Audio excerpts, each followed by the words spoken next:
Welcome to the AC Green Show. I'm AC Green. Yeah, we're building a community of goal-oriented, success-driven individuals who recognize the value of coming together to do great things as we all build financial wealth and live holistic lives in America or wherever in the world. Hear me.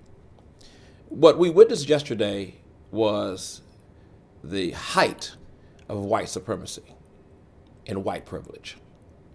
But I wanted to do the video because I want to caution us that we may think that we can emotionalize this situation and we can get rid of Trump in the White House and somehow it all goes away. But I can remember when Barack Obama was president of the United States of America and many black folks stood down. We did not protest the White House. We did not protest Barack Obama. We wanted to make sure we didn't cause any disturbance at all. And in some ways, we believed that we had become post-racial. But we're 3/5 of a human being according to this country. That didn't change over all of this time. And I'm going to tell you right now, the most dangerous aspect of white supremacy is the subversive, subtle evil that it is. Trump was a blatant agitator in white supremacy. But I'm going to tell you right now, these factions are not really truly separated. They're one. They're seeking to control, and the only way they can control is to control the masses. So I want us not to become emotional about what we're watching. We got to become historic about what we're watching and do some research and some history so that we understand that this is not happening in a vacuum. You know, the scriptures, it says that we wrestle not against flesh and blood, but against principalities and powers and rulers of wickedness in high places. Those high places, family, are in the higher echelons. I hate to say this, but the biggest breakers of the law are lawmakers. So when we start to feed into this system the way we are doing and determining for ourselves, well, this one is a white supremacist, but this one is not. Or this one is not as bad as this one. You got to remember how they got this country, how they built this country, how they established this country. Black folks, we the meek of this nation. It's nowhere in the world that if those were black people charging and breaching the Capitol of the United States of America, that it would not have been black bodies strewn all over, dead from gunshot. They were pepper spraying these folks. They were sitting in Nancy Pelosi's chair, in her office, in her chair.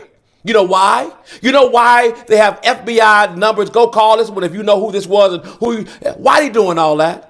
When they're on camera, these are public people. They know who they are. But they're not going to come after their own. Just like they went and let those officers go for shooting Jacob Blake till he was paralyzed. If that would have been a white man or woman, they would never have shot him. They literally watched them take over the Capitol and did nothing. I don't want my people to be fooled. I know I'm even in jeopardy in making this video. I don't want you to be fooled. There is really no difference in the higher structure of them. All Donald Trump was to the other white folks is a cousin that was a black sheep of the family. But they still consider him family. I watch the media. And the media are castigating Donald Trump right now. When I remember when they were loving on him, Donald Trump sounded ridiculous the first day he announced running for president, talking about the Mexicans like a dog in front of everybody. But what did the media do? They had him on every media channel. As a matter of fact, Donald Trump didn't have to pay for that much media at all because they had him all over the media. They were juicing Donald Trump like a $2 a whore. And you all know, I'm telling you, now they're on him because they're in the same family. Because if this was a black president, if this were President Obama, they would have long since gotten rid of him.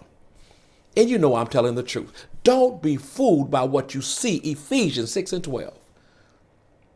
Hope I have that scripture right. But I want us to really be cognizant of what we're watching here. Don't get emotional that you're going to take sides with one side of white supremacy. At those levels, you all, they operate for real. They playing chess on this. You let Black America get out of line and start charging the Capitol. Every faction of white supremacy will come together, every aspect of it. Those who are being polite now and those who are being Trumpian would come together. This is a war. It is a civil war. It's more peaceful than the back in the day wars, but nevertheless, it is a war. We're there. This is a revolution. But only the goal is not for your body anymore. It's for your mind and your soul. So I would tell you, those who are believers in the faith, put your war clothes on because we are at war. This is spiritual warfare, family. This is what we're in right now. If you're not a reader of the scriptures and reader of Revelation and scriptures, you're not going to know what I'm saying to you. But I'm telling you clearly, this is spiritual warfare. The bullets and the guns are not going to be the same as back in the olden days, because they found out you can destroy a man or woman's body, but you can't destroy a movement by destroying bodies, which is why you're not going to get rid of this whole movement because you got rid of Donald Trump. Don't believe it, because you got all the other echelon of people that's speaking and talking nice right now. Yeah, they would change on a dime if they knew they had to come and get you. But they're not going to come and get each other because they're cousins. They all family. Now, somebody hears what I'm saying. Everybody else who cannot hear it, you're going to miss what I'm saying. So it's only really, I guess, for those who can understand what I just told you. We are in spiritual warfare, but it is war nonetheless. Put on your war clothes. That's right. You know the breastplate. You know all of it. If you know, you know. I'm out of here. I want to deliver that message to my people.